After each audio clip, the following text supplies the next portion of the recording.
Hey, what's going on, guys? Cover FIFA. Today we are doing something a little bit different, and it's a transfer team builder. So it's basically like what a team may look like in the beginning of the Premier League season. So today we are starting off with my team, Liverpool. Obviously, you know, we made a few signings already, 3 in total. I think one was done in January. We pretty much secured Matip in January, but obviously he's coming in the summer. And obviously the goalkeeper Karius, who we signed, not yesterday, might be yesterday actually, yeah, or day before. So today we are building a squad builder. Some of the players obviously will be current Liverpool players. They'll all be concept players on the game, so don't worry about that. But we're going to build it on what possibly it could look like. I'm not saying this is going to happen. At the end of the day, a lot of these transfers are rumours, and there's no actual certainty that we will sign the players that have been put into the side. So to start off with, and it's got to be Karius, obviously. He's just been signed for hardly anything, really, considering he was like the second best keeper in Germany last season. Now, on his card, this is his team of the season card, 86, 81, 81, 88, and 85. So, you know, if you can get anything like that in real life, that would be fantastic. Okay, next up, we have got Klein. I think a player that will keep his place. I think it might come under threat. He might get, someone might sign, like Klopp might sign a right back and think, no, I've had enough of Nathaniel Klein. But for now, I think he'll hold it. I think he's a solid right back.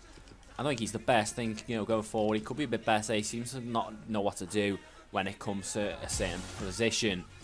Next up is another player we have just signed. I'll try and get back up again, and that is Matip. Signed him for free from Schalke. And I think he's got an inform, I think, on this. But Cameroon International, a solid centre back in the Bundesliga, and you can't argue what we got for, like, you know, we got him for nothing. Obviously his wages will be sky high because of that, but when, you know, I say when it's free, you can't really have any questions about it. Next up is another player, might be a surprise to a lot of people, and that is Nicholas Schüle. He is a German centre back. He can play the ball out from the back, but he is also very, very big and strong. He's plays for Hoffenheim, and how tall is he? 6'5", which is obviously really nice height for a centre back. Obviously, you need to be above 6 foot if you're going to be a centre back. But on the game, he's got 81 defence, 79 physical. Not a very good card, but he does come into the side. As I say, right now we've only got like 3 German League players in terms of FIFA 16. Next up, we will go with a bronze player, and that is Leicester fullback Chilwell. There you go, 61 rated. I'll get his Leicester card, which I actually have, surprisingly. Yeah, we get Liverpool being heavily linked with Chilwell because I don't even know it. I think it's just like the fact that he's an up-and-coming player. Obviously, Arsenal and Liverpool are both linked with him. 80 pace on his FIFA card, not really else to talk about there. But it looks like he won't be getting an opportunity with Leicester with such the good form of Fuchs. And he may look for first team football, but I don't know. Leicester just won the league. It might not happen, but naturally, you know, without them winning the league last season, you would see Liverpool as a step up. First centre mid position, and that is Emre Can. If he pops up, there he is. There we go. I think he has had an absolutely fantastic season for Liverpool, and he is a guaranteed first team player. What can I say? He can bring the ball out, he can dribble, he can pass. He's quite good defensively. I think that's probably an area he needs to like beef up on maybe. And he can also go forward. I think it's shown when, you know, he basically changed the Villarreal game for the better. Oh, no, sorry, but not Villarreal. Dortmund game for the better by putting through Origi, stepping forward, really taking command of the game, and setting Origi through. Obviously, by the way, we are going with a 4-3-3, 4th variation. That is the 2 centimetres and Cam. Next up is another German League player. A lot of these will be German League player because of the fact that, you know, that's the league that Klopp is coming from, and that is Dahoud. Obviously, Dahoud has a 83 card. That's a tasty card as well. Yeah, again, another German League player, and this time it's Dahoud. 78 pace, 70 shooting, 82, 85, 70 and 74 on FIFA. Now, his card is bound to go up. It probably will end up at an 80-ish card because he has had an absolutely fantastic season for Borussia Mönchengladbach. Obviously, they've just lost Xhaka to Arsenal, although that hasn't been confirmed. And Noordvliet to, I think West Ham have signed him for free. So they've got like no midfielders now. So it'd be surprising if Dahoud left, but I think it is a player that Klopp is seriously interested in. He has a lot of ground to cover when he is playing football, and that would probably suit being next to Emre Can in centre mid. Next up is a player that I think will hold his position in the team, and that is Coutinho. I can't see him leaving. I think the only time he would leave is if Barcelona come in for him, and I don't think Barcelona actually need him. You know, I don't think he'd get in the team, to be honest. He is a fantastic player, but he would probably sit on the bench. Now, I do have bones to pick with Coutinho. I love him to bits. Some of the goals he scored absolutely made, you know, the season better, but he does the same thing. He is playing on the left-hand side, and it always cuts in onto his right foot. And for me, that is a problem because defenders are now reading the way he does it. Next up is another German league player. I think he does have a right mid card, and that is Leroy Sané. There you go, nice little 83. The one that I missed out on, by the way, guys. Did not end up doing the tournament to get that card. That card looks crazy. 92, 80, 74, 83, and 70 physical as well to throw it in there. Now, he plays his right wing, but on the game, he's actually really good up front. But anyway, Liverpool have been heavily linked. A lot of clubs have been linked for Sané. This, so far, out of the players that are put in that haven't been confirmed as transfers, this is probably the most far-fetched, to be honest. It is just a rumour. We would have to fork out a hell of a lot to get him, but you never know. It is something that could happen. Next up is another transfer, so it could be quite a shake-up in terms of the first team. That is Yassine Brahimi, and he basically tore Chelsea apart in the Champions League. He was fantastic. He made Ivanovic look like your Sunday League right back. Now, he does have a lot of skills. 81 pace, 78 passing, 74 shooting, 90 dribbling is crazy on this game. Fantastic card in the game. In real life, I think, how old is he? He's actually 1990, which means he's about 24, 25, depending on, like, I can't be bothered working it out. But, you know, to get him in would cost us a lot. You're looking at 30 million plus just to get him, never mind the wages that he will want. Obviously, Porto are technically a selling club, so they always tend to cash in on the best players. So Ruben Neves, the centre mid, who's like 18, is one that you probably look to cash out on because Portuguese teams can't hold their main players. So Brahimi may come into the side. At the end of the day, I think Klopp wants wingers. At Dortmund, he played a 4-2-3-1 with Reus and Mkhitaryan on the wings. Next up is the striker, and I don't know whether Liverpool are going to sign a striker. There's been nothing in the news that I've seen anyway. I think the only one would probably be Lacazette. But so we pick up Divock Origi. Has really come into his own since Klopp took over. He looked like the main deal when he was playing, for example, against Dortmund. So it was a bit unlucky that he got injured, and in the end, I think we really missed him in the final. I know he came on, but there's a difference between starting and, like, you know, stretching the defense, making half of them, and obviously coming on as an impact player. I don't think he's an impact player. I think he is a starter, and that's why he made the side. So, not a bad first team 11. We are obviously going to go into the bench. Now, the way the bench is going to work is the subs, I think, are players that are going to stay at the club, and the reserves will be essentially the sell list. So, I think we'll start on the reserves, and we'll start with a player that is like, his agent has come out and said that he is 90% certain of leaving the club, and that is Martin Skrtel.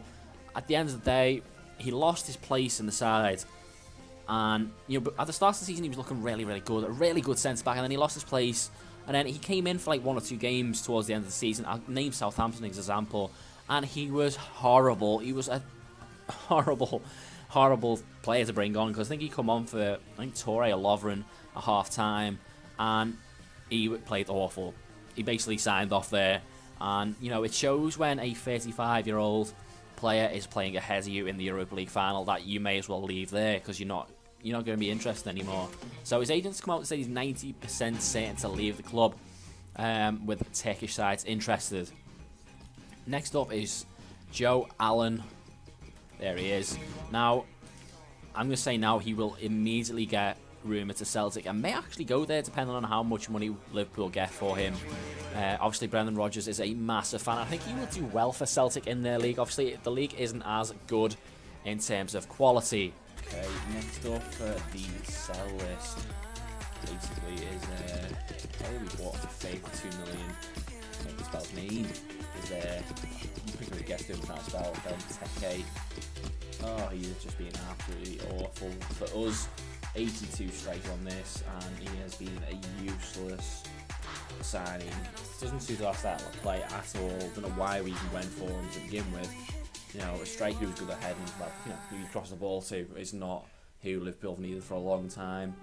Could be good as an impact player, but I'm pretty sure he will leave. If we get anywhere near, what we pay for him, he will be out that door. Next up is a player who will definitely be going, and that is Jose Enrique. Tried to offload him in the summer to Newcastle, but he wouldn't go. He's quite happy just collecting that big fat paycheck he's getting. Quite good in this game. 81 pace, 81 physical, 76 defence. Make sure he is a good left back, but he is getting on a bit now. He is at the end of his contract, so he will definitely be out the door. Next up is Balotelli, and what can I say about this guy? He could be one of the best strikers in the world if he put his head down and got on with it and actually played, but instead he's too much of a clown basically to even bother. He's more interested in other things in life, which that's what he wants to do, but he has the talent to be the best in the world. Big, strong, quick striker, but he doesn't fulfill that, and I don't think he ever will. Last chance, and he went in China, and lots of money, and probably be the best player there, but that's about it. So, next up is subs, which is players who I think will stay. There may possibly signings as well, but I think it's more just players who will stay. Maybe squad players, maybe play, depends, you never know what's going to happen. First one, Lovren really became a better player under Klopp ever since he took over, and scored a crucial goal for us in the end, which was fantastic news. And we will pick up Jordan Henderson, who is obviously the captain of Liverpool, but he injured far too much to be the captain. He has really struggled for injuries this season. Also struggled to perform a bit. I think he will go out with the team eventually and probably become like a rotation player. Same with James Milner, had a really good season, but again he's getting on a bit towards the end. He thinks he's 10 and 31.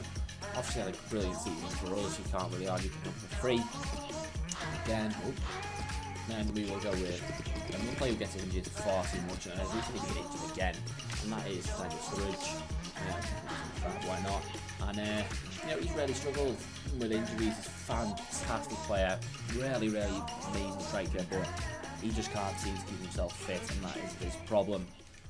Next up is another player I think I might drop out to the side. It depends what happens, and that is Adam Lallana. He starts to get better and better as it's gone on, but for me, he didn't score or assist enough.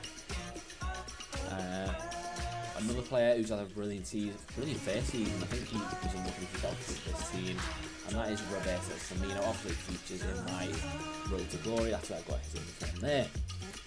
And then finally, a player who wants to back out the club, to be honest. I don't know why we sent him out anyway. He hasn't had a fair chance for me, and that is Lazar Markovic. I don't think he's a world beater, but he just didn't have a chance. He played for Benfica and was fantastic, taking people on and stuff like that. He came to us and just all of a sudden became a different player. I think he deserves another chance, guys, and that's why I placed him on my subs, but I could see him leaving, but then we did pay 20 million for him. Who's going to pay that for him now? I don't know. So there you go, guys. That is what potentially Liverpool could look like, and also the potential people have to leave, and I'm pretty sure most of them will leave. I'd say 4 out of them will definitely leave. 4 out of the 5 will definitely leave. There's a few that I've missed out. So I will mention obviously Mignolet may leave now that he's signed. Karius, Moreno may leave as well. We could have put Hector there, or Guerrero, the French centre back. And there's also Danny Ings, who could have been placed on the bench. I think he'll stay. He seems to be Klopp's type of player. Mane could be an inclusion, which has been linked with him today, as when recording this. Also Sacco, who may leave because of his drugs thing. Torre, who's at the end of his contract, he deserves an honourable mention. Lucas, who don't know what's going to happen with him. I don't know if he's going to leave or stay. and Ilori as well, who I think will be out of the door. So guys, if you did enjoy, as always, like and subscribe, and I shall see you in the next one.